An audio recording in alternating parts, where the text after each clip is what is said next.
Ouça agora, com o pastor Teófilo Karkli, palavras proféticas e promessas. Pastor Karkli está usando o poder da web e da rádio para avivar o povo de Deus nesta geração. Com vocês, palavras proféticas e promessas.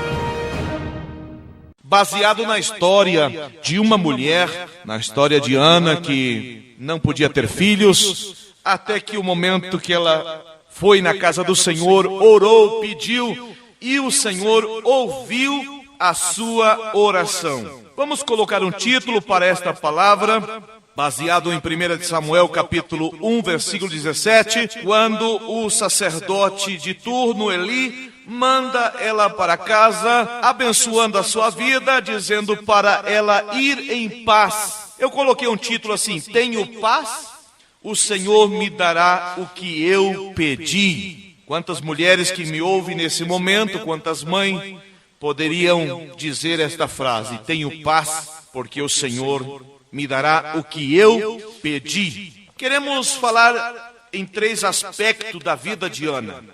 Esse fator de paz, o fator de voltar para casa justificada e o fator alegria. Porque isso aconteceu com Ana quando ela volta para sua casa, o seu semblante foi mudado na certeza que Deus havia escutado a sua oração. Ana poderia ter colocado a culpa nos fatores político e social da época, ou no contexto moral e espiritual, ou no contexto familiar, ou até mesmo no contexto pessoal. Ela tinha uma contrincante que lhe irritava, chamado Penina. Entre outras coisas que ela podia contar como bênção do Senhor, ela pôde dizer que tinha paz e pôde voltar para a sua casa com paz. Eu pedi para algumas irmãs se levantarem e contar nos seus dedos, todas as irmãs que tinham 5 dedos, contar 5 bênçãos que elas poderiam ter e que elas podem ter e que elas podem buscar da parte do Senhor. Eu fiz elas contar assim: tenho marido e é uma bênção do Senhor, eu tenho casa e é uma bênção do Senhor, eu tenho saúde e é uma bênção tremenda da parte do Senhor, e tenho dinheiro como uma grande bênção, e a 5ª bênção, tenho paz. A grande tendência nos cultos, aonde se prega a vitória, aonde se prega a prosperidade, aonde se prega a bênção, muitas vezes as bênçãos ali é saúde para o corpo, é prosperidade na parte econômica, é solução de problemas na área jurídica. Mas eu quero te propor nessa noite que a paz do Senhor é uma grande bênção. Você pode contar que já tem marido, que já tem casa, que tem saúde, que tem dinheiro, mas precisa também contar entre as tuas bênçãos que você tem paz. A paz, aquela que Jesus deixou, escrito em João capítulo 14, versículo 27. Deixo-vos a paz, a minha paz vos dou, não vou lá dou como o mundo dá.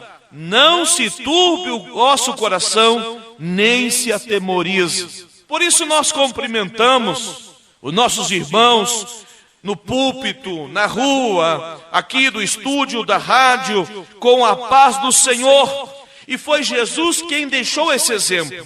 João capítulo 20, versículo 21. Deixo-lhes, pois, a minha paz vos deixo, João 14, 27, e no capítulo 20, versículo 21, disse-lhe Jesus, outra vez, paz seja convosco, assim como o Pai me enviou, também eu vos envio a vós. Você tem paz? Você pode dormir a noite inteira, você pode viver em paz com teus filhos, com teu marido, você pode viver em paz no teu trabalho e na igreja onde tu te congregas, porque muitas pessoas não têm paz, são atribuladas de espírito. Assim como Ana, quando foi ao templo, ela dá essa informação ao sacerdote, dizendo para ele que ela não estava ébria, que ela não havia tomado bebida alcoólica, não havia tomado licor, mas era uma mulher atribulada de espírito por causa da sua contrincante chamada Penina, que lhe irritava. Penina tinha vários filhos, Ana não tinha filhos. Quando volta para sua casa, ela volta justificada na sua alma, no seu espírito, na certeza que Deus havia ouvido a sua oração e que concederia o pedido do seu coração. Nós temos uma parte dentro de nós chamada consciência. Eu defino a consciência como uma parte de Deus dentro de nós. Ela nos justifica ou ela nos acusa.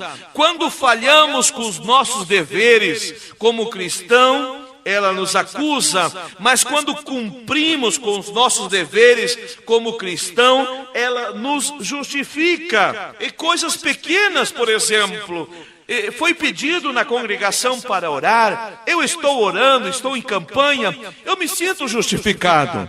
Foi feito o convite para participar da escola dominical, eu fui, eu participei, eu sou aluno, eu me sinto justificado com esse dever. Foi pedido para trazer o dízimos, eu estou entregando o meu dízimo com frequência, certinho, conforme ordena a palavra do Senhor. Eu me sinto justificado quando estou cumprindo com esse meu dever de contribuir, de dar o meu dízimo, dar as minhas ofertas nos projetos da igreja, nos cultos. É tão bom você sentir paz de espírito por haver cumprido com uma exigência, com um pedido, com um dever como crente, como salvo em Cristo Jesus. Agora, em alguns casos, não é válido você fazer uma auto-justificativa da tua vida, do teu comportamento, do teu trabalho, do teu dever. Nós temos uma oração no livro de Lucas, no Evangelho de Lucas. Foi Jesus quem falou no capítulo 18 de dois homens que subiam para orar juntamente no templo, um fariseu e um publicano. O fariseu, na sua oração, era como uma pequena pregação, uma pequena exortação, dizia assim, estava em pé, orava consigo mesmo, dizendo assim: ó Deus, graças te dou porque não sou como os demais homens, roubadores, injustos, adúlteros, nem ainda como este publicano. Jejuo 2 vezes na semana e dou o dízimo de tudo quanto possuo. Agora veja a diferença do publicano. Ele não se auto-justificou, ele não fez uma pregação na sua oração, ele não condenou ninguém, ele disse estando em pé, de longe, não queria nem levantar os seus olhos ao céu, mas batia no peito dizendo: ó Deus, tem misericórdia de mim, pecador. Jesus então faz um comentário sobre esta oração e diz que este desceu para a sua casa, ou voltou para a sua casa, justificado. E Jesus diz: mas qualquer que a si mesmo se exalta, será humilhado, e qualquer que a si mesmo se humilha, será exaltado. Que exemplo tremendo! Como é bom poder voltar para casa, como é bom falar para os nossos vizinhos e para a nossa família: eu tenho paz, eu estou voltando da igreja, eu ouvi a palavra do Senhor, eu adorei ao Senhor, eu abri a minha boca, eu cantei, eu glorifiquei, eu estive atento à palavra, eu estou voltando para a minha casa justificado. Voltar para casa justificado é voltar com paz de espírito por haver cumprido com o nosso dever. Precisamos orar, estimada irmã que me ouve nessa noite, estimado irmão, e entregar nas mãos do Senhor as nossas cargas e não tomar elas de volta para mim. Em alguns lugares que tenho passado, tem pessoas que pedem 10, 15 vezes oração. Pede uma vez, chega um novo pregador, ele pede de novo, ele muda de congregação, chega lá, ele pede oração de novo. A oração, ela deve ser oficial. Assim como Deus trabalha com as coisas oficiais, quando ele reclama, Jesus reclama as igrejas que estavam na Ásia, aquelas 7 cartas que João teve que escrever, a carta foi dirigida não à congregação. A carta não foi dirigida a Maria, a Pedro e a João. Ela foi dirigida ao pastor da igreja, ao anjo da igreja. Se Jesus teve alguma repreensão, foi feita diretamente ao pastor da igreja daquela cidade. Tenho contra ti que toleras a Jezabel, tenho contra ti que perdeu o teu primeiro amor, tenho contra ti, enfim, várias coisas que o Senhor censurou aquelas igrejas que estavam ali na Ásia. Assim que quando Deus fala pelos canais oficiais.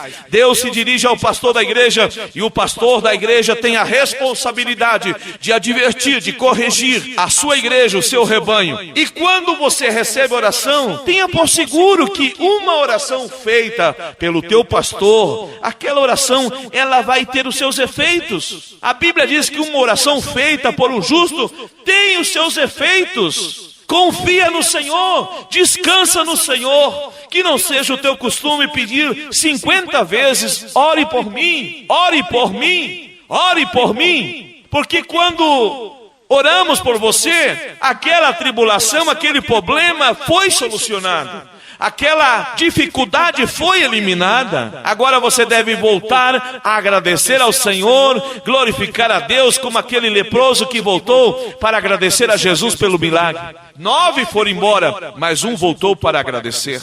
E Ana era uma mulher então atribulada de espírito, mas quando o sacerdote ordena ela voltar para sua casa em paz, ela pode dizer: eu tenho paz e eu tenho certeza que Deus ouviu a minha oração. Assim que o rosto de Ana, o aspecto fisionômico de Ana mudou, na certeza de haver recebido a bênção. E não só mudou o seu aspecto fisionômico, da sua fisionomia, mas a sua linguagem mudou. A linguagem de Ana antes era de desgosto. Ela diz assim, 1 Samuel capítulo 1, versículo 16: não tenhas, pois, a tua serva por filha de Belial, porque da multidão dos meus cuidados e do meu desgosto tenho falado até agora. Muitas mulheres falam de dia e de noite, de uma multidão de cuidados. Eu cuido da casa, eu cuido dos filhos, eu cuido do meu sogro, eu cuido do cachorro, eu cuido do gato, eu lavo a roupa, eu lavo a casa, eu limpo a casa.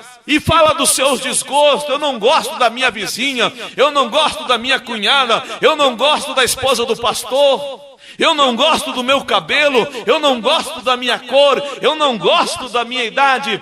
Constantemente falando dos seus desgostos, constantemente com o seu espírito atribulado como Ana, antes de ir na casa do Senhor. Mas quando Ana foi e derramou a sua alma e vazou a sua alma ali nos pés do Senhor, ela voltou para a sua casa justificada, dizendo: tenho paz, e o Senhor ouviu a minha oração.